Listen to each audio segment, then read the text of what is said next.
সকল ড্রাইভার ভাই, আইন মানলে জীবন বাঁচে, অবহেলা করলে দুর্ঘটনা ঘটে। আমি যেমন আমার ছাত্রকে সচেতন করতেছি, তেমনি আপনারাও সচেতন হন। রোডে যখন গাড়ি চালাবেন আইন মেনে গাড়ি চালাবেন, ট্রাফিক নিয়ম ট্রাফিক রুলস মানবেন। শহরে কিভাবে গাড়ি চালাবেন, সতর্কভাবে সাবধানে। বাগে কিভাবে গাড়ি চালাবেন, সতর্কভাবে সাবধানে। তাহলে আপনি রোডে গাড়ি চালাচ্ছেন, সচেতনভাবে গাড়ি চালান।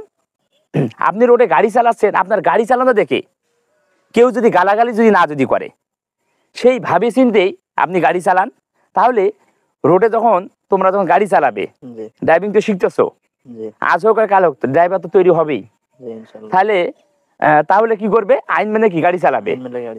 তুমি কি করবে? আইন মেনে গাড়ি চালাবে। আমার কাজ আমার ড্রাইভিং ছাত্রকে সচেতন করা।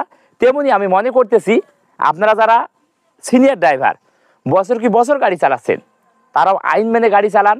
আপনারা মাঝে মধ্যে কি আইন মানেন না, আপনারা তো সিনিয়র ড্রাইভার, আপনাদের তো অনেক অভিজ্ঞতা, আপনারা এটাই নিজেকে মনে করেন।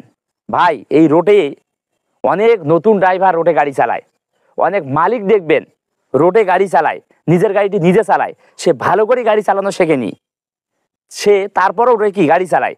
অবশ্যই আইন মেনে গাড়ি চালান। তাহলে অবশ্যই আইন মেনে গাড়ি চালান, অবহেলা করিয়েন না। অবহেলা করলেই আপনি হাসপাতালে যাবেন, আপনার পরিবারে শোকের মেলা আসবে। সচেতন হন, সচেতনভাবে গাড়ি চালান। আপনি প্রত্যেক দিন সাবধানে সতর্কভাবে আইন মেনে গাড়ি চালান।